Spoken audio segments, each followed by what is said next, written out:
looks like a dump. You live in a money pit. Money pit. Pick up the telephone, fix up your home sweet home by calling 888 Money Pit. The Money Pit is presented by Jaws, Greenworks, Home Advisor, and Hertz. Now, here are Tom and Leslie. Coast to coast and floorboards to shingles, this is the Money Pit Home Improvement Show. I'm Tom Kreitler. And I'm Leslie Segretti. And what are you working on this beautiful weekend? If it's your house, you are in the right place because that's what we do. We help you get those projects done. If it's a job that you've been thinking about doing and you'd like to get it done before the holidays, or if it's a project you'd like to plan for the months ahead, give us a call right now at 1-888-MONEY-PIT because we are here to get you the info, the advice, the tips to get a job done right the first time so you won't have to do it again. Coming up on today's show, are you hoping to avoid the flu in the coming months? Well, hands-free, motion-activated faucets are good for cutting down on the spread of germs in public restrooms, and they can work in your home as well. We're going to give you some tips to get that project done. And here's a question. What's the difference between a garage and a home workshop or gym that you can use year-round? Well, often as little as 20 or 30 degrees. We've got tips to help heat your garage to help you find a much more usable space. And backyard fire pits are really hot right now. I mean, literally, and you can totally build one yourself. We'll have the tips you need to get started and to get roasting those s'mores in no time at all. Plus, if you're ready to tackle some tree trimming this fall, you'll especially want to call in with your home improvement question. We're giving away a Greenworks 60-volt lithium-ion 18-inch brushless, cordless electric chainsaw, battery included. This is a great prize worth $330. That's right. It's available at Lowe's and Lowe's.com, but we've got one to give away on today's show. It's going to go out to one caller drawn at random. Make that you. Give us a call right now at 1-888-MONEY-PIT, 888-666-3974. Let's get to it. Leslie, who's first? Nancy and Georgia, you've got the Money Pit. How can we help you today? I have a problem in an upstairs bedroom that is on an exterior wall. I have had the floor taken up, so I'm down to the subfloor, and there's all sorts of water stains under the window there. Now, I know it's not from having had the window open. Are the water stains active, or are these just old stains? That's what I don't know. That's why I'm concerned. That's my concern. I don't know how to figure out whether they're old or not. 5 years ago, I had the outside siding replaced and the windows replaced. Well, listen, if they're wet right now, you would know it. You'd probably see. No, they aren't. They aren't wet, and I've been waiting for 2 weeks for it to rain to find out if. We haven't had any rain, and that's really the only way I know to figure it out is to wait until it rains. Yeah, I mean, I would say they're most likely old leaks. If they're not, I think if they were wet now, you would know it. You would have other signs of this. You would have leaks below, stains below, that sort of thing. I don't think this is active. This sounds to me like it happened maybe during the remodeling, maybe not. You can continue to wait for rain. You could also run a hose on the outside of the house around the windows and see if anything leaks. But I suspect that these are old leaks, and you can probably just cover it up again. Okay, that sounds wonderful. I'm putting hardwood on it. So will it? It feels fairly smooth, so I shouldn't have to replace the subfloor there. Not unless it's warped or twisted, but if it just has the stains on it, then it should be okay. Are you using engineered hardwood or are you using solid hardwood? I'm using solid hardwood. So it's going to be nailed down to that floor, and then the floors are going to be finished. Correct. Is that correct? Okay. Yeah, I think you're probably good to go. Okay. Thank you very much. Well, good luck. Thanks so much for calling us at 888-MONEY-PIT. Thank you. Now we've got Mark in Iowa on the line who's got an insulation question. How can we help you today? Live here in the Midwest, so obviously we do get the temperatures getting below zero. So I've been kind of doing some research on the spray foam. And the one question that I'm not for certain of is when it comes to the walls and then the sill plate. Okay. The best thing I can determine is looks like when it comes to the walls is probably the closed cell, but then getting up into the sill plate, I can't tell. I've seen it two ways. One says be okay with the closed cell, and others just fill the whole thing with open cell. Don't know what's the best way to go. Okay. Have you taken a look at the Icynene products? Yes, I have. Because we've had some very positive experiences with Icynene, and we also have been in homes where Icynene has been applied. In particular, they use them on a number of this old house properties and had very good success. So I'm very comfortable with that product. Now, in terms of open cell versus closed cell, don't necessarily have a preference, but the key with the spray foam insulations is to make sure that A, you have a good quality product, and B, that you have very trained installers, because the installation you can really make it or break it when it comes to the installation quality. If you don't have installers that are really experienced with the products, they can leave areas that are under insulated. They can actually apply too much insulation and cause problems as a result of that. So I would focus on the product and the installers that are going to put it together first. Okay. All right. I guess my biggest concern is I haven't seen any indication to worry about water, moisture issues, but it's the wind barrier, the air barrier. Well, there's two benefits to using spray foam insulation over a fiberglass insulation. The first is, of course, the insulating ability, but the second is the air barrier ability, because spray foam insulation both seals out drafts and insulates at the same time.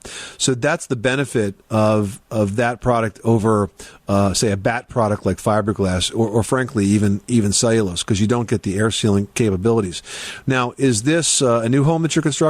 Where is the insulation going to be used? Yeah, it was an unfinished basement when we moved in, built in about 2005, 2006. How's the rest of the house insulated? Up in the ceiling, it is kind of like the real fluffy type of cotton spray. It sounds like blown-in fiberglass. Yeah, it's not rolled or anything. It is loose, so it could be raked around and everything, but it doesn't itch to the touch. For the most part, it's well insulated. It's just the basement was poured concrete, looks like the brick look, and I'm finishing the basement, and if I'm going to spend a little money, I'd rather do it right, and That's why I have been trying to bypass the fiberglass and looking at the spray foam. Well, also, you're going to find there's a lot of drafts that get into that band joist area, and that's going to make the first floor a lot warmer. Finally, to kind of address your question about open versus closed, what we hear from the marketplace is that many people really prefer closed over open because it reduces the chance of moisture getting into the product. Yeah, and that's why the walls, I kind of lean more towards that, but the sill plate area, there's some areas where it might be hard for them to spray in there, and that's where one of the quotes I got back was recommending to going just straight open cell and just fill it. It really depends on what you need to do to get 100% coverage, and if the tools, that may be the truth, because the tools have to get up in there, and they may not be flexible enough for some of those nooks and crannies in that particular scenario. So, yeah, if that's with feedback, I wouldn't necessarily disagree with that. Okay, well, good luck with that project. Thanks so much for calling us at 888-MONEY-PIT. You are tuned to the Money Pit Home Improvement Show. Give us a call anytime at 888-MONEY-PIT. 888 Money Pit is presented by Home Advisor. Get instantly matched with top-rated pros for any home project and book appointments online for free. Coming up, you wash your hands to get rid of germs, but you may be picking up even more of them when you touch the handle to turn off the water. We're going to have some tips to undo that dirty irony with a hygienic home solution worth considering, especially as flu season is here. That's all coming up after this. You live in a money pit.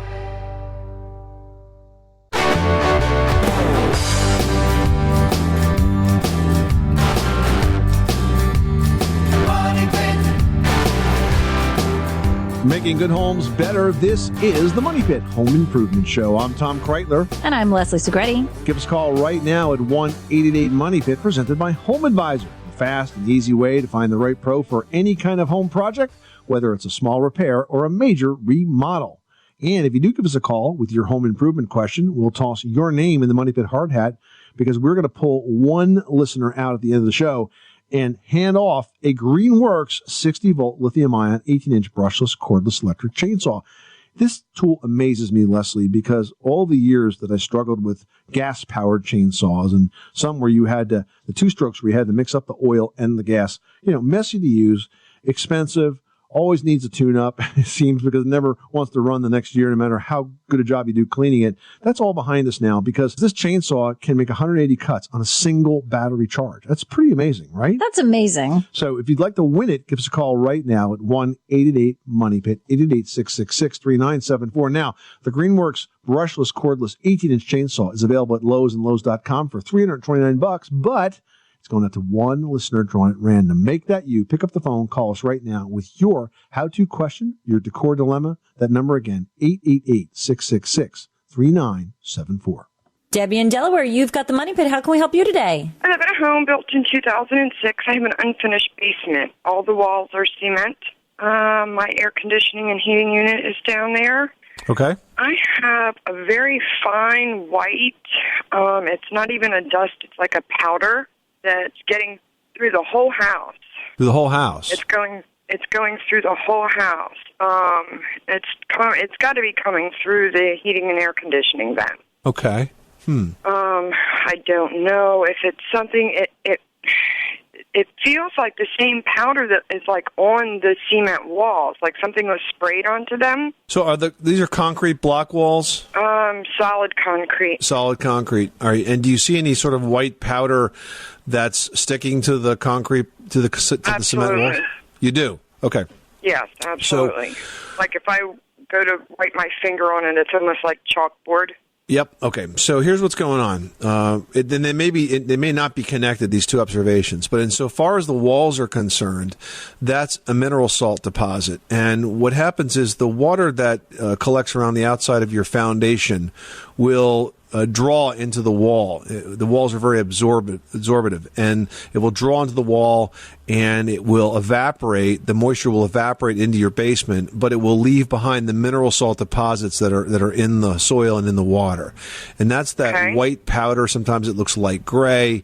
And you can prove it to yourself just by taking a little bit of vinegar and wiping down the wall. Usually vinegar will melt salts and makes it disappear. Okay. Now, it's nothing harmful about it, but it does indicate that you have too much moisture collecting around your foundation perimeter, Debbie. So I do want you to take a look out there and make sure that the soil is sloped to grade away from the walls.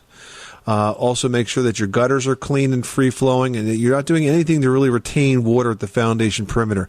If in the worst-case scenario, this kind of situation can develop into a wet basement. And so we don't want it to get that far for you. No. Could that be getting into the air conditioning and the heating unit? Doubtful. I think you're seeing some other type of dust that's getting into the HVAC system, so let's talk about what to do with that. Now, in most cases with homes that were built, and that, you said 2006, in that era, most of the heating systems are going to have a fiberglass filter in them. Now, do you know where your filter is for your air conditioner and heating system? Okay, is it in the blower compartment? Yeah. Okay, so typically if you look in there, you've got a very thin fiberglass filter. Those are not very effective filters. They just don't do a great job. That's the one that I change? Yeah, the one that you change, exactly. Okay. Now, what you could do is you could get a better quality filter for that same space. I change them like every month. Yeah, I know. And the thing is, you shouldn't have to, you have to change them every month because, they are not very good filters and they clog up easily and they let a lot of stuff through. And, we call them rock stoppers because it's pretty much all they stop. So what you might want to do is first of all, you get a better quality filter for that blower compartment. And if you look for one that's pleated, that's a good start. 3M has a line of filters that are pretty efficient. They're going to have a MERV rating on them, MERV. Now, when you look at the MERV number, keep in mind that the higher the number, the better. Okay. So a MERV 8 is better than a MERV 5, and a MERV 12 is better than a MERV 8. And so the higher the MERV number, the more efficient the filter system. Now, if you want to step it up from there and really put a much better quality air cleaning system onto the house, then you may look to an electronic air cleaner or an electrostatic air cleaner. And these would require a slight modification of your ducts. With the electronic air cleaner, it fits basically somewhere in the return side. And, it's about 3 inches wide, and it uses a combination of static electricity and a filter to pull absolutely all the dust out. Now we're talking about a filter that can take out, minute-sized particles of dust and air and even virus-sized particles. Okay, thank you. Well, hands-free faucets have been around in commercial use for decades, but we're now seeing more and more designed for the home and found that they do provide quite a number of advantages. Well, for one, you don't have to worry about your hands being dirty or soapy or full, quite frankly. They're also great for keeping germ counts down around the house, less hands touching less surfaces. And that's something that can come in really handy, especially during the holiday season when you've got a full household of kids, pets, elderly relatives. It's very easy to pass those germs around. So the less touching of surfaces, the better. Yeah, and they have other advantages, like you can save some water because there's no running faucet while you're soaping up your hands. They're great for people with limited hand mobility, too. Yeah, and you know what I really like is whenever I feel like I'm cooking and maybe I'm putting bacon into a pan or I'm cutting raw chicken and then I'm reaching for the faucet and I'm reaching for the soap and I'm just cross-contaminating everything. And this is great because when my hands are all filled with everything from the kitchen, I just run my hands under the faucet. Yeah, and they're good for kids who can't reach as well. They just need to be able to touch or wave the faucet. I mean, the way they work is essentially there is a battery pack that activates a valve so that when you break the beam, the battery gives the valve just enough juice to open. And then when you're done, of course, take your hand away, it's finished. The batteries actually last for quite a long time. I've read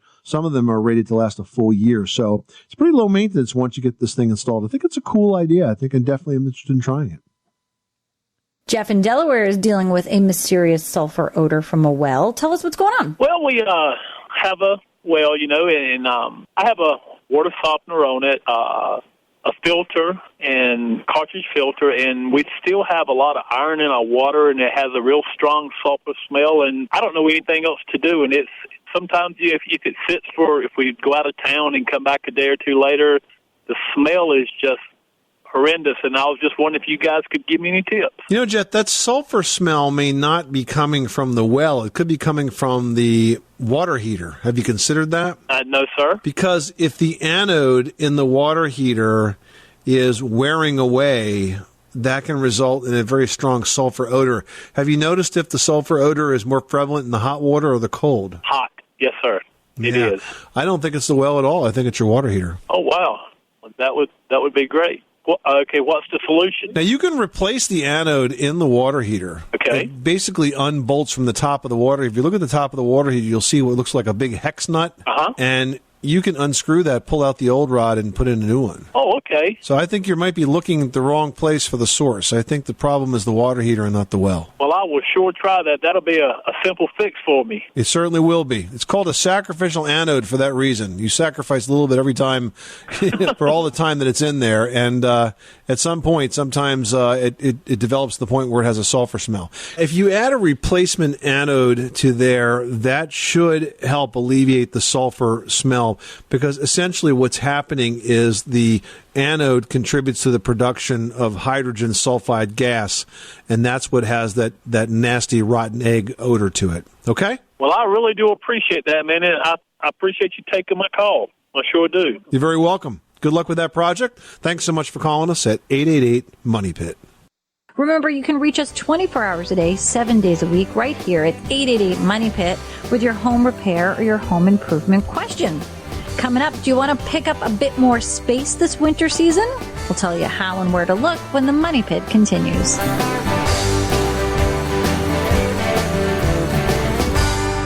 live in a money pit.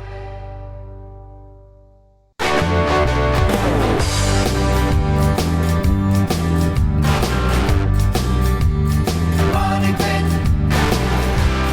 The Money Pit is presented by HomeAdvisor.com. You'll never have to worry about overpaying for a job. Just use their True Cost Guide to see what others paid for similar projects. Then get matched to top-rated pros, read reviews, get quotes, and book appointments. All for free at HomeAdvisor.com. Where home solutions live, this is the Money Pit Home Improvement Show. I'm Tom Kreitler. And I'm Leslie Segretti. Call in your home improvement question right now at 1-888-MONEY-PIT, presented by Home Advisor.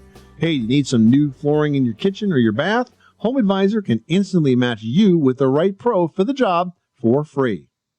Now we've got Antoinette in Ohio on the line looking to put a bathroom in the basement. How can we help you with that project? Is there possible a shower? I think when you were on earlier that you don't have to go through this. If it's in the basement, you don't have to go through the cement to put a flow of, the water that comes out of the shower to the drain. So, Antoinette, am I hearing that you'd like to add a shower to your basement? Yeah. And you'd like to do that without the use of a jackhammer, correct? Yes. Okay, so you can do that. There is a way to add a shower and have that shower drain to a reservoir, which then pumps the water up high enough to drop it into your regular drain waste vent line that takes all of the waste out of the house. Oh, is that what? Because I got drains down in the basement, see?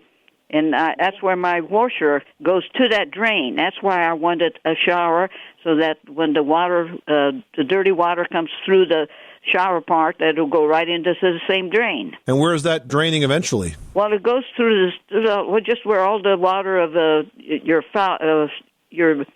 bathtub and your kitchen water, they all go to the same place. If the drain is low enough where you can do that with a basement shower, then that's how you would do it. Yeah, but do they have bases on the shower? But your base of your shower that has it that you can do that. You build up the shower so it's not flush on the floor of the basement. It would be on.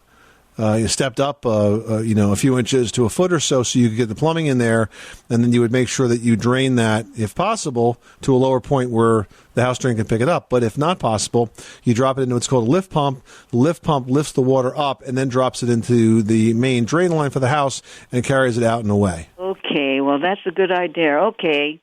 Well, if you're an avid DIYer and happen to have a garage, you can bet there are many projects that get worked on in that space. But in the wintertime, that gets a lot tougher, as the garage is the one place under your roof that's probably not heated. Well, today, however, adding garage heating is a task that has become very common for homeowners, especially since so few of us use the space for actually parking a car. That's true. I don't know anybody who does that. Today garages are just as likely to serve as the laundry room, a workshop, a play area, even just a hangout zone for your pets. If it's a project you'd like to explore, the most common option is a forced air heater. Now, the forced air heaters give you instant heat, kind of like a conventional furnace, and they're designed to solve pretty much any outdoor heating need. They come in gas or electric. They're pretty easy to use and install, and they're a great way to warm an entire garage. They do, however, if they're gas, need a gas line, and of course, you're going to need an electrical outlet. And the size is also going to depend on how much space you need to heat and where you're located in the country. Right, but here's a basic rule of thumb for forced air garage heaters. You're going to need 45,000 BTUs to heat a 2 to 2.5 car garage and 60,000 BTUs for a 3-car garage. So keep in mind that by comparison to your home heating system, that's a lot of extra heating expense. It really is. I mean, most homes are going to have a 60 to 90,000 BTU system for the entire house. So this is a lot for just the garage. Now, one way to keep that expense down is to insulate your garage. You got to remember that usually only the wall between the house and the garage is going to contain insulation because that's what's required by building code. And for detached garages, they probably have no insulation. So you want to make sure that you have insulation around the exterior walls and also at the level of the garage ceiling to help keep that heat in. And then, of course, when it comes to the door, a bit of extra garage door weather stripping at the bottom where the door meets the concrete slab, as well as around the perimeter, is really going to be important. But all in, I think heating the garage is an easy do-it-yourself project that can really give you an extra maybe 3, 4, even 5 months of use of that space, whereas otherwise you wouldn't really ever dare set foot in it. Now we've got Frank in Texas on the line with a structural question. What's going on at your money pit? Yes, I've got an older home, post and beam construction. I have about a 4x8 beam that's cracked diagonally, and I've already poured a footer, a 2 foot by 2 foot by 6 inch footer, and I plan on bracing that. But what I'm wondering, once I jack it back into position, number one, is there an adhesive that might help hold it together? And on the sides, I want to marry in a support. Should I use OSB, plywood, or 2x8? What you would do is you would put another beam next to it that has to go the same width. It has to go bearing point to bearing point as the split beam, and then you would glue it with a construction adhesive from the new beam to the split beam, and I would bolt them together. And if you do that on a beam-by-beam basis, then it should be an acceptable repair. It's just a little tricky because you've got to get that new beam next to the old beam, and it's going to not be straight, and you're going to have to work around wires and plumbing and such to get it in there and nice and tight. But take your time fitting that beam. If you get the new beam in right, then, it can be quite strong. Remember, you can reach us 24 hours a day, 7 days a week with your home repair, home improvement, seasonal question, whatever it is you are working on. We're here to lend a hand at 888-MONEY-PIT. Well, backyard fire pits are really hot right now, literally, and you can totally build one yourself, guys, so it's a great project. We'll have tips to help you get started in today's Better Get a Truck tip, presented by Hertz, after this. You live in a money pit.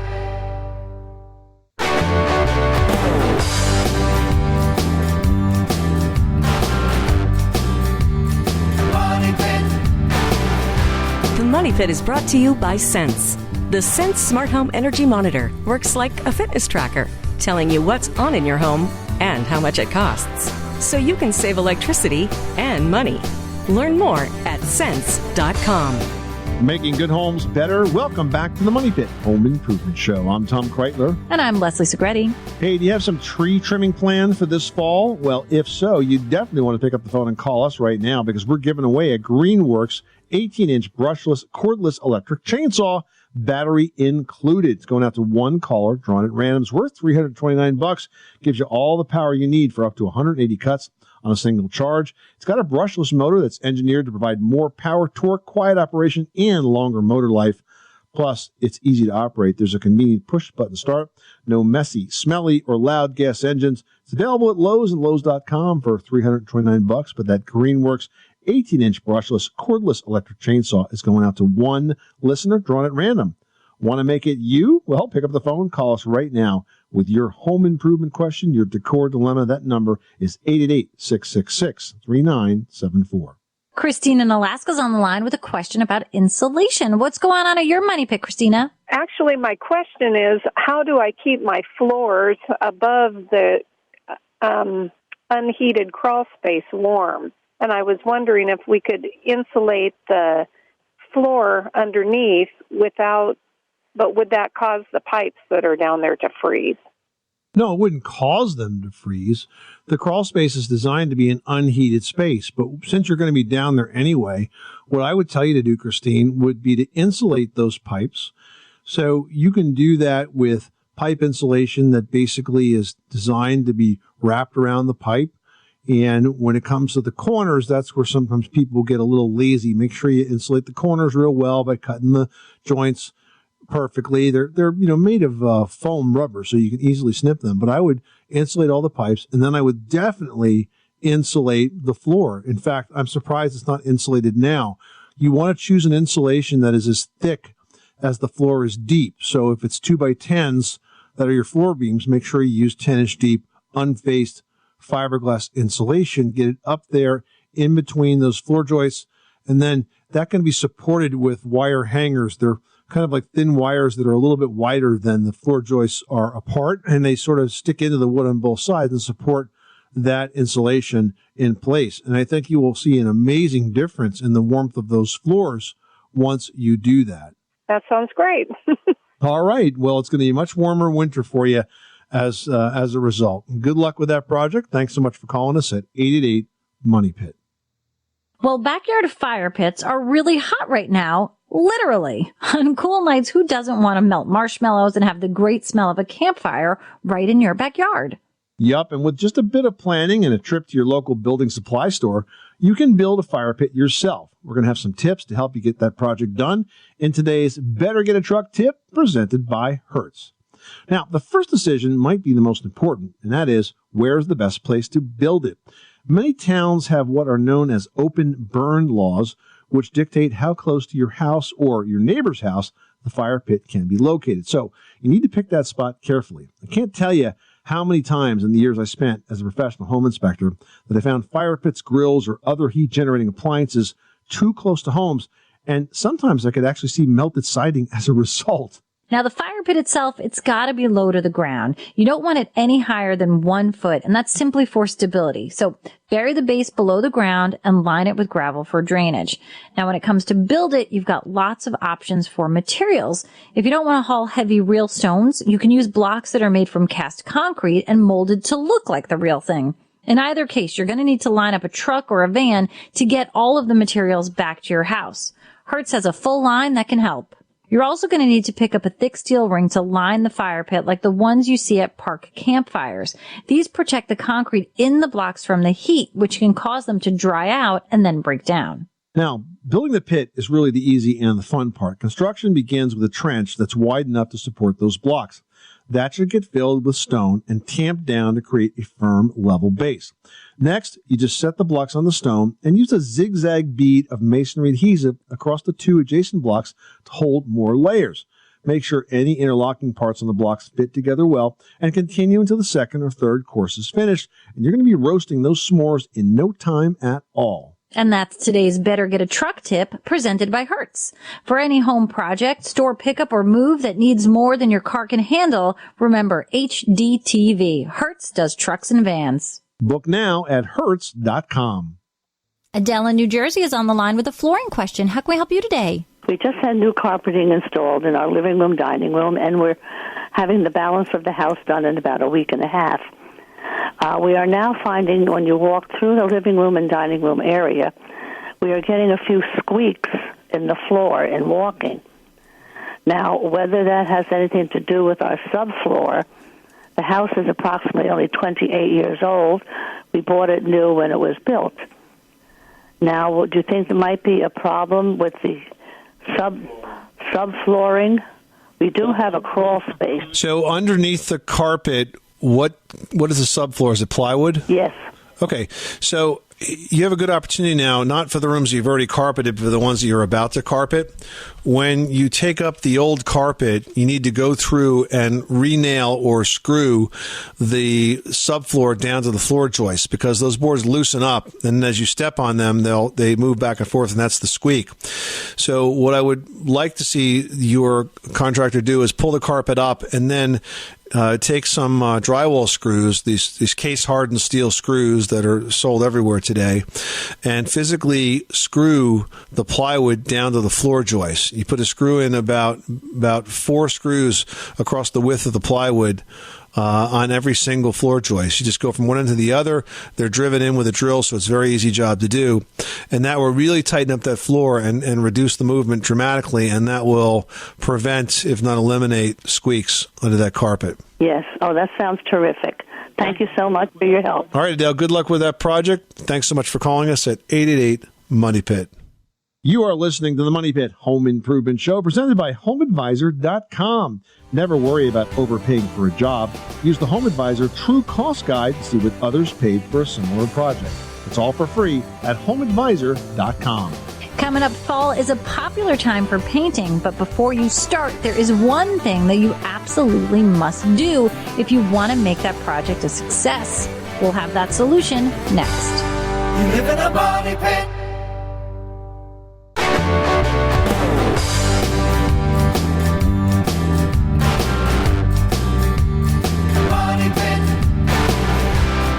The Money Pit is presented by HomeAdvisor.com. Whether it's minor repairs or major remodels, leave it to HomeAdvisor to do the work. Check out HomeAdvisor.com. Making good homes better, this is the Money Pit Home Improvement Show. I'm Tom Kreitler. And I'm Leslie Segretti. Call us now with your home improvement question at 1-888-MONEY-PIT, or you can post your question to us on the Money Pit's Facebook page at facebook.com/themoneypit, and that's what Susan did. What's Susan working on, Leslie? All right. Well, Susan has written here. She says, I'm trying to solve a problem with peeling paint. I paint in my son's room. It just peels right off in long strips and it looks like rubber. I want to repaint the room, but I have no idea how to handle the areas where that paint is peeling. What should I do? Well, there's one cardinal rule for painting, and you can't put good paint on top of bad paint. It sounds like what is on that room right now, Susan, is in fact bad paint. So what you have to do is basically remove all of that old paint. If that paint is peeling off, you've got to keep peeling it back until you get to a fairly solid surface. Now, you might need to use some paint stripper to do that. And before you actually tackle that paint stripping project, I want you to read the article on moneypit.com about how to choose a safe paint stripper, because there have been something like 60 deaths from folks using paint strippers that have certain chemicals, and we lay that out for you in the post on moneypit.com. Just search for safe paint strippers. We'll tell you what you should be looking for. There are a lot of good ones out there, and the laws are changing, the technology is changing, so there are fewer of those unsafe types out there. But to get back to your question, you've got to remove that old paint first. Now, once it's off, then the next thing you should do is prime that surface, because let's face it, you had all kinds of stuff on there. We don't know what you're going to be going on top of. We want to make sure that that finished coat sticks. So you want to prime it. You want to use an oil-based or alkyd-based primer. And then finally, you can put a sealing paint over that. And I say sealing paint because sealing paints are formulated a bit differently. First of all, they're always flat, so that's important. It's not going to show any defects in the ceiling. If you have anything that's like a drywall seam or a nail pop or any kind of deflection, it shows really badly when you use any kind of paint that has a sheen. So this way you'll have a flat surface there, and it's also a little heavier, which means it doesn't drip on your head when you're painting, and that's always very convenient. All right, we've got one more question here, and this one's from Jack, who writes, how do I check to see if I have lead pipes? My home was built in 1922, and I'm concerned about the water quality. So, it's pretty easy to find out if you have lead pipes, Jack. What I would do is I would find the main water pipe when it comes into the house. Now, it's going to look pretty disgusting and grimy, but what you want to do is take a knife, and you want to sort of scrape away. You can just rub the blade over it. It'll scrape away whatever grime's on the outside. And if you find that you have some really shiny, soft metal underneath, you have lead pipes. Now, if you do have lead, you have to decide which part of this you're going to replace. I mean, while you'd like to do it all, the most likely part you would find lead is still in that main water line that goes from the street into the house.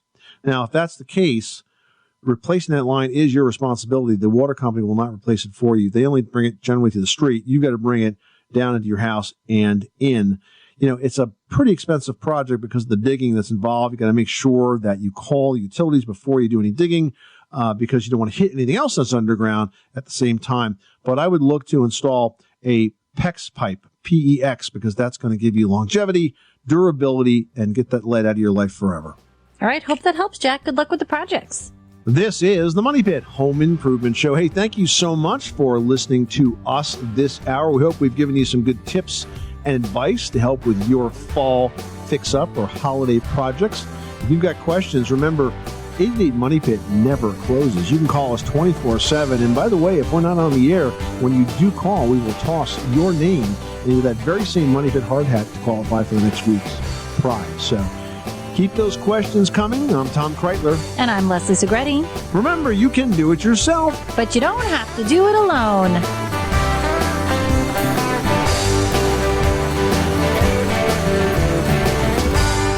You live in a